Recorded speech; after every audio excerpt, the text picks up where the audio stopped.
Hey guys, thanks for tuning in to another episode of Another World Audiobooks. We are continuing on with the Sherlock saga, A Study in Scarlet. The plot thickens here. We kind of get into a dead body or two, and it's good stuff.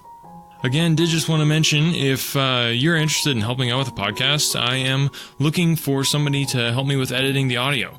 I love doing this narration part, but if somebody else loves doing editing, I would love to chat with you. You can hit me up at anotherworldaudiobooks@gmail.com. Just shoot me an email over there, and I'd love to chat with you. If editing isn't your thing, but you'd like to see more stuff coming from Another World Audiobooks, remember, you can go to patreon.com/anotherworldaudiobooks and support the podcast there. Every little bit that you contribute to the podcast is going to go toward me being able to hire somebody, if nobody volunteers, to edit the podcast so that we can get more material out there and you guys can enjoy more awesome free audiobooks, because that's what it's all about. And remember, another great way to help the podcast, just leave a review. If you like what you're hearing, just send some love that way. Really appreciate it. With that, without further ado, I give you A Study in Scarlet. Chapter 3. The Lauriston Garden Mystery. I confess that I was considerably startled by this fresh proof of the practical nature of my companion's theories. My respect for his powers of analysis increased wondrously. There still remained some lurking suspicion in my mind, however, that the whole thing was a prearranged episode intended to dazzle me, though what earthly object he could have in taking me in was past my comprehension. When I looked at him, he had finished reading the note, and his eyes had assumed the vacant, lackluster expression which showed mental abstraction. "How in the world did you deduce that?" I asked. "Deduce what?" he said petulantly. "Why, that he was a retired sergeant of Marines." "I have no time for trifles," he answered brusquely, then with a smile. "Excuse my rudeness. You broke the thread of my thoughts, but perhaps it is as well. So, you were actually not able to see that that man was a sergeant of Marines?" "No, indeed." "It was easier to know it than to explain why I knew it. If you were asked to prove that 2 and 2 made 4, you might find some difficulty, and yet you were quite sure of the fact. Even across the street, I could see a great blue anchor tattooed on the back of the fellow's hand, that smacked of the sea. He had a military carriage, however, and regulation side whiskers. There we have the Marine. He was a man with some amount of self-importance and a certain air of command. You must have observed the way in which he held his head and swung his cane. A steady, respectable, middle-aged man, too, on the face of him. All facts which led me to believe that he had been a sergeant." "Wonderful!" I ejaculated. "Commonplace," said Holmes, though I thought from his expression that he was pleased at my evident surprise and admiration. "I said just now that there were no criminals. It appears that I am wrong. Look at this." He threw me over the note which the commissionaire had brought. "Why," I cried as I cast my eye over it, "this is terrible." "It does seem to be a little out of the common," he remarked calmly. "Would you mind reading it to me aloud?" This is the letter which I read to him. "My dear Mr. Sherlock Holmes, there has been a bad business during the night at 3 Lauriston Gardens off the Brixton Road. Our man on the beat saw a light there about 2 in the morning, and as the house was an empty one, suspected that something was amiss. He found the door open, and in the front room, which is bare of furniture, discovered the body of a gentleman, well dressed, and having cards in his pocket, bearing the name of Enoch J. Drebber, Cleveland, Ohio, USA. There had been no robbery, nor is there any evidence as to how the man met his death. There are marks of blood in the room, but there is no wound upon his person. We are at a loss as to how he came into the empty house. Indeed, the whole affair is a puzzler. If you can come round to the house any time before 12, you will find me there. I have left everything in status quo until I hear from you. If you are unable to come, I shall give you fuller details, and would esteem it a great kindness if you would favour me with your opinion. Yours faithfully, Tobias Gregson." "Gregson is the smartest of the Scotland Yarders," my friend remarked. "He and Lestrade are the pick of a bad lot. They are both quick and energetic, but conventional. Shockingly so. They have their knives into one another, too. They are as jealous as a pair of professional beauties. There will be some fun over this case if they are both put upon the scent." I was amazed at the calm way in which he rippled on. "Surely there is not a moment to be lost," I cried. "Shall I go and order you a cab?" "I'm not sure about whether I shall go. I am the most incurably lazy devil that ever stood in shoe leather. That is, when the fit is on me, for I can be spry enough at times." "Why, it is just the chances you have been longing for." "My dear fellow, what does it matter to me? Supposing I unravel the whole matter, you may be sure that Gregson, Lestrade and Co. will pocket all the credit that comes of being an unofficial personage." "But he begs you to help him." "Yes, he knows that I am his superior, and acknowledges it to me, but he would cut his own tongue out before he would own it to any third person. However, we may be as well to go and have a look. I shall work it out on my own hook. I may have a laugh at them if I have nothing else. Come on." He hustled on his overcoat, and bustled about in a way that showed that an energetic fit had superseded the apathetic one. "Get your hat," he said. "You wish me to come?" "Yes, if you have nothing better to do." A minute later, we were both in a hansom, driving furiously for the Brixton Road. It was a foggy, cloudy morning, and a dun-coloured veil hung over the housetops, looking like the reflection of the mud-coloured streets beneath. My companion was in the best of spirits, and prattled away about the Cremona fiddles and the difference between Stradivarius and an Amati. As for myself, I was silent, for the dull weather and the melancholy business upon which we were engaged depressed my spirits. "You don't seem to give much thought to the matter in hand," I said at last, interrupting Holmes's musical disquisition. "No data yet," he answered. "It is a capital mistake to theorize before you have all the evidence. It biases the judgment." "You will have your data soon," I remarked, pointing with my finger. "This is the Brixton Road, and that is the house if I am not very much mistaken." "So it is. Stop, driver, stop." We were still 100 yards or so from it, but he insisted upon our alighting, and we finished our journey upon foot.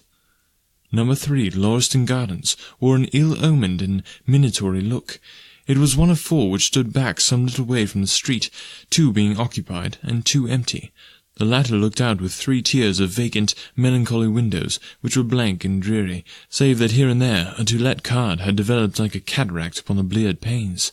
A small garden sprinkled over with a scattered eruption of sickly plants separated each of these houses from the street, and was traversed by a narrow pathway, yellowish in colour, and consisting apparently of a mixture of clay and of gravel. The whole place was very sloppy from the rain which had fallen through the night.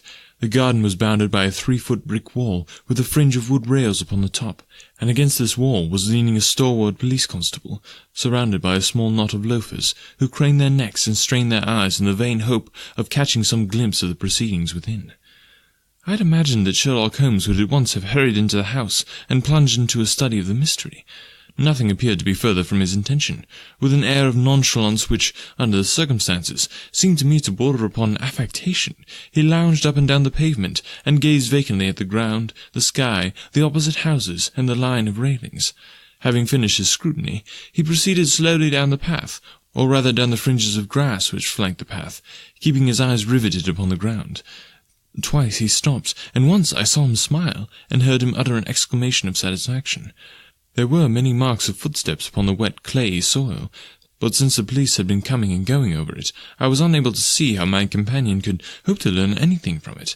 Still, I had had such extraordinary evidence of the quickness of his perceptive faculties, that I had no doubt that he could see a great deal which was hidden from me. At the door of the house we were met by a tall, white-faced, flaxen-haired man, with a notebook in his hand, who rushed forward and wrung my companion's hand with effusion. "It is indeed kind of you to come," he said. "I have had everything left untouched." "Except that," my friend answered, pointing at the pathway. "If a herd of buffaloes had passed along, there could not have been a greater mess. No doubt, however, you had drawn your own conclusions, Gregson, before you permitted this?" "I've had so much to do inside the house," the detective said evasively. "My colleague, Mr. Lestrade, is here. I had relied upon him to look after this." Holmes glanced at me and raised his eyebrows sardonically. "With 2 such men as yourself and Lestrade upon the ground, there will not be much for a third party to find out," he said. Gregson rubbed his hands in a self-satisfied way. "I think we have done all that can be done," he answered. "It's a queer case, though, and I knew your taste for such things." "You did not come here in a cab?" asked Sherlock Holmes. "No, sir." "Nor Lestrade?" "No, sir." "Then let us go and look at the room." With which inconsequent remark he strode on into the house, followed by Gregson, whose features expressed his astonishment. A short passage, bare-planked and dusty, led to the kitchen and offices. 2 doors opened out of it to the left and to the right. One of these had obviously been closed for many weeks. The others belonged to the dining room, which was the apartment in which the mysterious affair had occurred. Holmes walked in, and I followed him with that subdued feeling at my heart which the presence of death inspires. It was a large square room, looking all the larger for the absence of all furniture. A vulgar, flaring paper adorned the walls, but it was blotched in places with mildew, and here and there great strips had become detached and hung down, exposing the yellow plaster beneath. Opposite the door was a showy fireplace, surmounted by a mantelpiece of imitation white marble. On one corner of this was stuck the stump of a red wax candle. The solitary window was so dirty that the light was hazy and uncertain, giving a dull grey tinge to everything, which was intensified by the thick layer of dust which coated the whole apartment. All these details I observed afterwards. At present my attention was centred upon the single, grim, motionless figure which lay stretched upon the boards, with vacant, sightless eyes staring up at the discoloured ceiling. It was that of a man about 43 or 44 years of age, middle-sized, broad-shouldered, with crisp curling black hair and a short stubbly beard. He was dressed in a heavy broadcloth frock coat and waistcoat, with light-coloured trousers and immaculate collar and cuffs. A top hat, well brushed and trim, was placed upon the floor beside him. His hands were clenched, and his arms thrown abroad, while his lower limbs were interlocked as though his death struggle had been a grievous one. On his rigid face there stood an expression of horror, and, as it seemed to me, of hatred, such as I have never seen upon human features. This malignant and terrible contortion, combined with a low forehead, blunt nose, and prognathous jaw, gave the dead man a singularly simious and ape-like appearance, which was increased by his writhing, unnatural posture. I have seen death in many forms, but never has it appeared to me in a more fearsome aspect than in that dark, grimy apartment, which looked out upon one of the main arteries of suburban London. Lestrade, lean and ferret-like as ever, was standing by the doorway and greeted my companion and myself. "This case will make a stir, sir," he remarked. "It beats anything I have seen, and I am no chicken." "There is no clue," said Gregson. "None at all," chimed in Lestrade. Sherlock Holmes approached the body, and, kneeling down, examined it intently. "You are sure there is no wound?" he asked, pointing to numerous gouts and splashes of blood which lay all round. "Positive!" cried both detectives. "Then, of course, this blood belongs to a second individual, presumably the murderer, if murder has been committed. It reminds me of the circumstances attendant on the death of Van Jansen in Utrecht in the year 34. Do you remember the case, Gregson?" "No, sir." "Read it up. You really should. There is nothing new under the sun. It has all been done before." As he spoke, his nimble fingers were flying here, there, and everywhere, feeling, pressing, unbuttoning, examining, while his eyes wore the same faraway expression which I had already remarked upon. So swiftly was the examination made, that one would hardly have guessed the minuteness with which it was conducted. Finally, he sniffed the dead man's lips, and then glanced at the soles of his patent leather boots. "He has not been moved at all?" he asked. "No more than was necessary for the purpose of our examination." "You can take him to the mortuary now," he said. "There is nothing more to be learned." Gregson had a stretcher and 4 men at hand. At his call they entered the room, and the stranger was lifted and carried out. As they raised him, a ring tinkled down and rolled across the floor. Lestrade grabbed it up and stared at it with mystified eyes. "There has been a woman here," he cried. "It's a woman's wedding ring." He held it out as he spoke, upon the palm of his hand. We all gathered round him and gazed at it. There could be no doubt that the circlet of plain gold had once adorned the finger of a bride. "This complicates matters," said Gregson. "Heaven knows, they were complicated enough before." "You're sure it doesn't simplify them?" observed Holmes. "There's nothing to be learned by staring at it. What did you find in his pockets?" "We have it all here," said Gregson, pointing to a litter of objects upon one of the bottom steps of the stairs. A gold watch, number 97163 by Barrard of London. Gold Albert chain, very heavy and solid. Gold ring with Masonic device. Gold pin, bulldog's head, with rubies as eyes. Russian leather card case, with cards of Enoch J. Drebber of Cleveland, corresponding with the EJD upon the linen. No purse, but loose money to the extent of £7.13. Pocket edition of Boccaccio's Decameron, with the name of Joseph Stangerson upon the fly-leaf. 2 letters, one addressed to E.J. Drebber, and one to Joseph Stangerson. At what address? American Exchange, Strand, to be left to called for. They were both from the Goyne Steamship Company, and referred to the sailing of their boats from Liverpool. It is clear that this unfortunate man was about to return to New York. Have you made any inquiries as to this man Stangerson? I did at once, sir, said Gregson. I've had advertisements sent to all the newspapers, and one of my men has gone to the American Exchange, but he has not returned yet. Have you sent to Cleveland? We telegraphed this morning. How did you word your inquiries? We simply detailed the circumstances, and said we should be glad of any information which could help us. You did not ask for particulars on any point which appeared to you to be crucial. I asked about Stangerson. Nothing else. Is there no circumstance on which this whole case appears to hinge? Will you not telegraph again? I've said all I have to say, said Gregson in an offended voice. Sherlock Holmes chuckled to himself, and appeared to be about to make some remark, when Lestrade, who had been in the front room while we were holding this conversation in the hall, reappeared upon the scene, rubbing his hands in a pompous and self-satisfied manner. Mr. Gregson, he said, I have just made a discovery of the highest importance, and one which would have been overlooked had I not made a careful examination of the walls. The little man's eyes sparkled as he spoke, and he was evidently in a state of suppressed exultation at having scored a point against his colleague. Come here, he said, bustling back into the room, the atmosphere of which felt cleaner since the removal of its ghastly inmate. Now, stand here. He struck a match on his boot and held it up against the wall. Look at that, he said triumphantly. I had remarked that the paper had fallen away in parts. In this particular corner of the room, a large piece had peeled off, leaving a yellow square of coarse plastering. Across this bare space there was scrawled in blood-red letters a single word. R-A-C-H-E. What do you think of that? Cried the detective, with the air of a showman exhibiting his show. This was overlooked, because it was in the darkest corner of the room, and no one thought of looking there. The murderer has written it with his or her own blood. See the smear where it has trickled down the wall? That disposes of the idea of suicide anyhow. Why was that corner chosen to write it on? I will tell you. See that candle on the mantelpiece? It was lit at the time, and if it was lit, this corner would be the brightest instead of the darkest portion of the wall. And what does it mean now that you have found it? Asked Gregson in a depreciatory voice. Mean?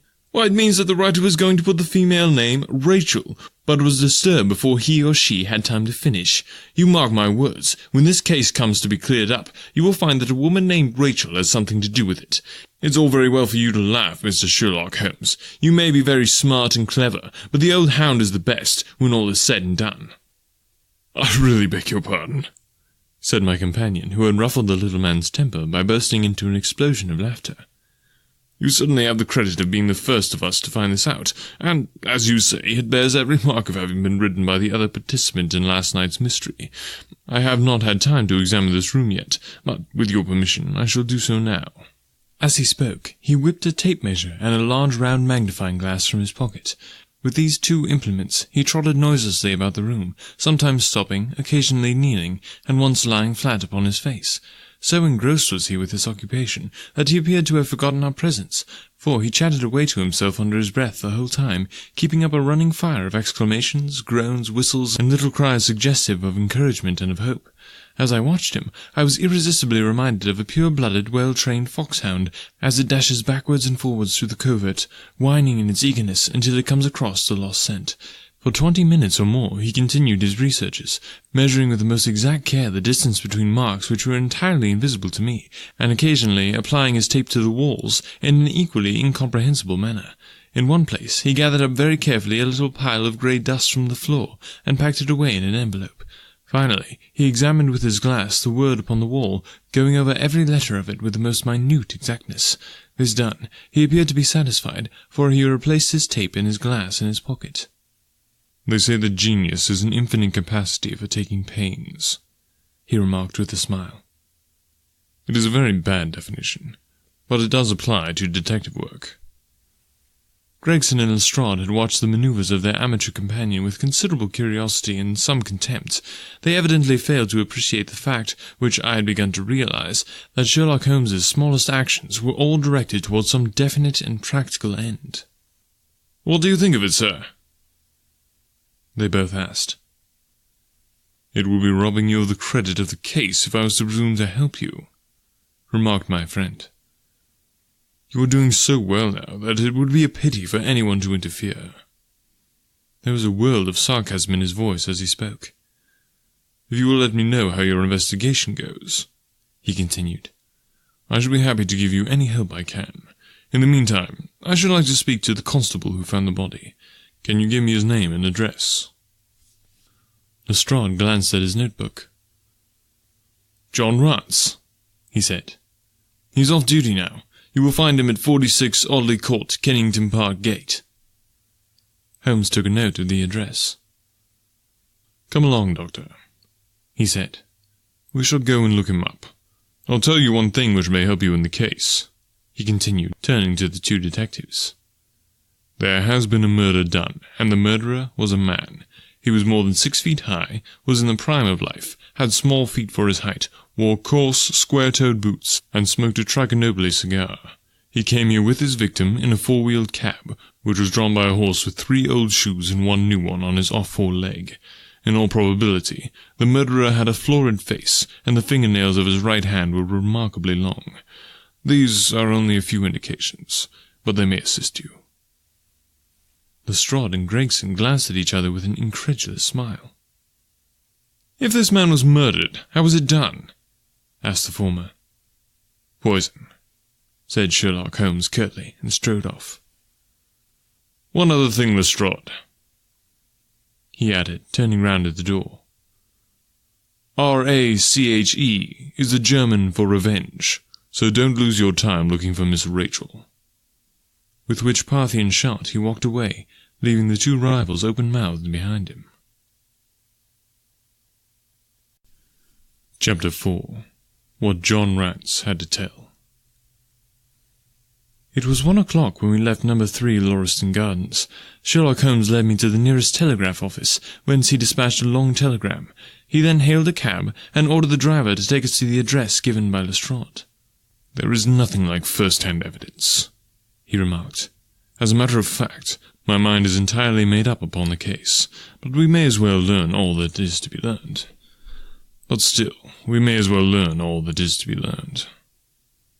"You amaze me, Holmes," said I. "Surely you are not as sure as you pretend to be on all those particulars which you gave." "There is no room for a mistake," he answered. "The very first thing which I observed on arriving there was that a cab had made 2 ruts with its wheels close to the curb. Now, up to last night, we have had no rain for a week, so that those wheels which left such a deep impression must have been there during the night. There were the marks of the horse's hoofs, too, the outline of one of which was far more clearly cut than the other 3, showing that that was a new shoe. Since the cab was there after the rain began, and was not there at any time during the morning, I have Gregson's word for that. It follows that it must have been there during the night, and therefore that it brought those 2 individuals to the house." "That seems simple enough," said I. "But how about the other man's height?" "Why, the height of the man, in 9 cases out of 10, can be told from the length of his stride. It is a simple calculation enough, though there is no use my boring you with figures. I had this fellow's stride both on the clay outside and on the dust within. Then I had a way of checking my calculation. When a man writes on a wall, his instinct leads him to write about the level of his own eyes. Now, that writing was just over 6 feet from the ground. It was child's play." And his age? I asked. Well, if a man can stride 4.5 feet without the smallest effort, he can't be quite in the sear and yellow. That was the breadth of a puddle on the garden walk, which he had evidently walked across. Patent leather boots had gone round, and square toes had hopped over. There is no mystery about it at all. I am simply applying to ordinary life a few of those precepts of observation and deduction which I advocated in that article. Is there anything else that puzzles you? The fingernails in the trichinopoly? I suggested. The writing on the wall was done with the man's forefinger dipped in blood. My glass allowed me to observe that the plaster was slightly scratched in doing it, which would not have been the case if the man's nails had been trimmed. I gathered up some scattered ash from the floor. It was dark in colour and flaky, such an ash as is only made by a trichinopoly. I have made a special study of cigar ashes. In fact, I have written a monograph upon the subject.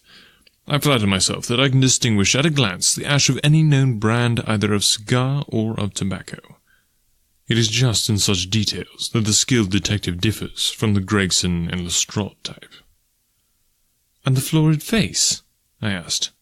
That was a more daring shot, though I have no doubt that I was right. You must not ask me that at the present state of the affair. I passed my hand over my brow. My head is in a whirl, I remarked. The more one thinks of it, the more mysterious it grows. How came these two men, if there were two men, into an empty house? What has become of the cabman who drove them? How could one man compel another to take poison? Where did the blood come from? What was the object of the murderer, since robbery had no part in it? How came the woman's ring there? Above all, why should the second man write up the German word Reich before decamping? I confess that I cannot see any possible way of reconciling all these facts. My companion smiled approvingly. You sum up the difficulties of the situation succinctly and well, he said. There is much that is still obscure, though I have quite made up my mind on the main facts. As to poor Lestrade's discovery, it was simply a blind intended to put the police upon a wrong track. By suggesting socialism and secret societies, it was not done by a German. The A, if you noticed, was printed somewhat after the German fashion.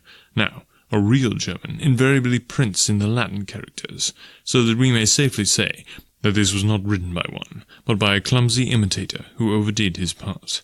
It was simply a ruse to divert inquiry into a wrong channel. I'm not going to tell you much more of the case, Doctor. You know, a conjurer gets no credit when once he has explained his trick, and if I show you too much my method of working, you will come to the conclusion that I'm a very ordinary individual after all. I shall never do that, I answered. You have brought detection as near an exact science as it will ever be brought in this world. My companion flushed up with pleasure at my words and the earnest way in which I uttered them. I had already observed that he was as sensitive to flattery on the score of his art as any girl could be of her beauty. I'll tell you one other thing, he said. Patent leathers and square toes came in the same cab, and they walked down the pathway together as friendly as possible, arm in arm in all probability. When they got inside, they walked up and down the room, or rather, Patent leathers stood while square toes walked up and down. I could read all that in the dust, and I could read that as he walked he grew more and more excited. That is shown by the increased length of his strides. He was talking all the while, and working himself up, no doubt, into a fury. Then the tragedy occurred. I have told you all I know myself now, for the rest is mere surmise and conjecture. We have a good working basis, however, on which to start. We must hurry up, for I want to go to Hall's concert to hear Norman Neruda this afternoon. This conversation had occurred while our cab had been threading its way through a long succession of dingy streets and dreary byways.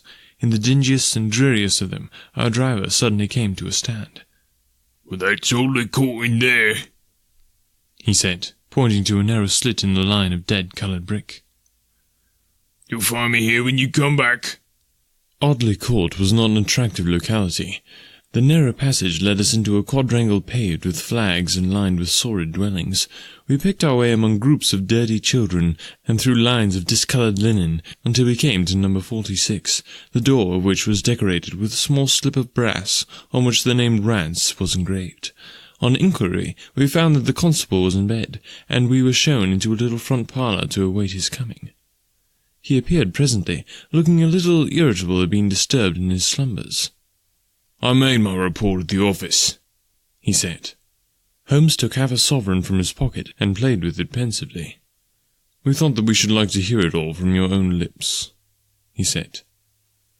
"I should be most happy to tell you anything I can," the constable answered with his eyes upon the little golden disc. "Just let us hear it all in your own way as it occurred."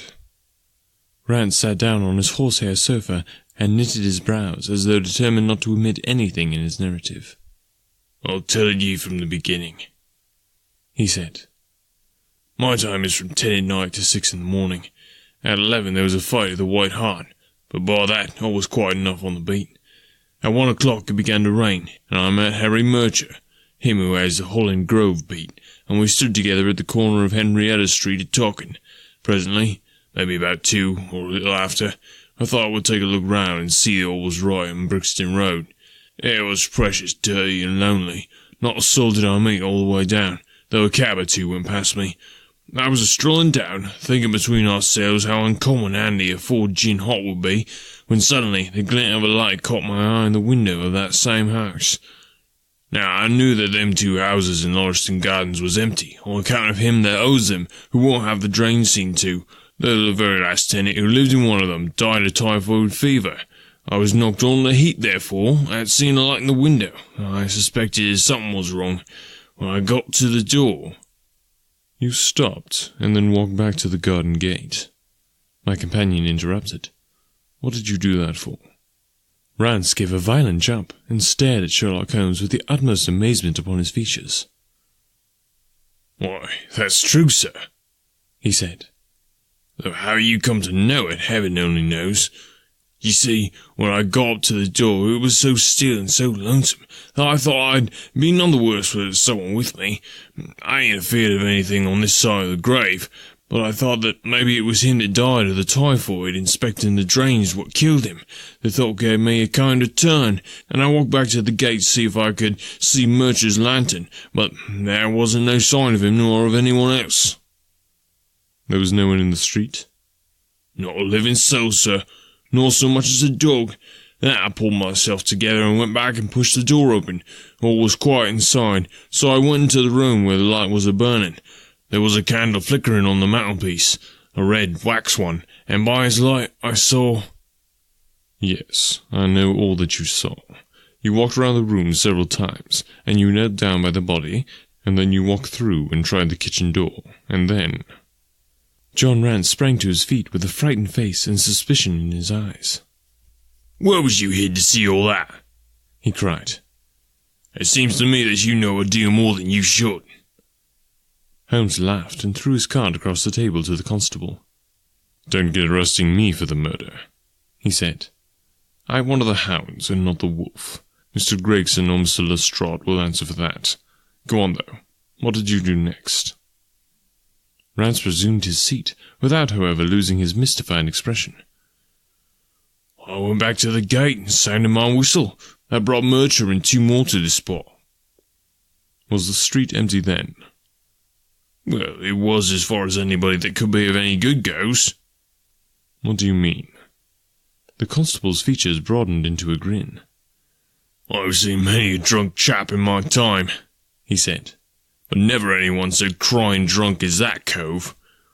He was at the gate when I came out, a-leaning up again the railing, a-singing at the pitch of his lungs about Columbine's newfangled banner or some such stuff.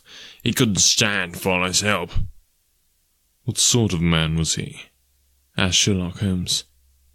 John Rance appeared to be somewhat irritated at this digression. "He was an uncommon drunk sort of man," he said. "He'd have found hisself in the station if we hadn't been so took up." "His face, his dress, didn't you notice them?" Holmes broke in impatiently. "I should think I did notice him, seeing that I had a problem up, me and Murcher between us. He was a long chap with the red face and the lower part muffled round." "That will do," cried Holmes. "What became of him?" "We'd enough to do without looking after him," the policeman said in an aggrieved voice. "I'll wager he found his way home all right." "How was he dressed?" "A brown overcoat." "Had he a whip in his hand?" "A whip? "No." "He must have left it behind," muttered my companion. "You didn't happen to see or hear a cab after that?" "No." "There's a half-sovereign for you," my companion said, standing up and taking his hat. "I am afraid, Rance, that you will never rise in the force. That head of yours should be for use as well as ornament. You might have gained your sergeant's stripes last night.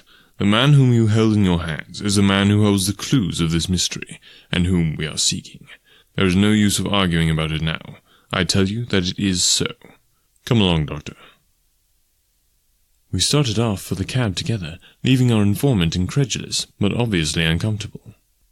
"The blundering fool," Holmes said bitterly as we drove back to our lodgings. "Just to think of his having such an incomparable bit of good luck, and not taking advantage of it." "I'm rather in the dark still. It is true that the description of this man tallies with your idea of the second party in the mystery, but why should he come back to the house after leaving it? That is not the way of criminals." "The ring, man, the ring. That was what he came back for. If we have no other way of catching him, we can always bait our line with a ring. I shall have him, Doctor. I'll lay you 2 to 1 that I have him. I must thank you for it all. I might not have gone but for you, and so have missed the finest study I ever came across.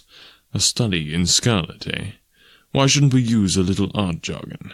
There's the scarlet thread of murder running through the colourless skin of life, and our duty is to unravel it, and to isolate it, and to expose every inch of it. And now for lunch, and then for Norma Neruda. Her attack and her bowing are splendid. What's that little thing of Chopin's she plays so magnificently?" Leaning back in the cab, this amateur bloodhound caroled away like a lark, while I meditated upon the many-sidedness of the human mind. Alright, well that wraps it up for this week. Thanks so much for listening, guys. Really appreciate your support, and tell somebody about the podcast this week. Just spread the word. If you're enjoying a free, high-quality audiobook, and you know somebody who also might enjoy it, why not share it with them? I think you could really make their day, and if you make their day, you'll make my day too. So, double days made just like that. Boom. Yeah, okay. We'll catch you next week. Stay tuned. There will be more coming at you. Yeah.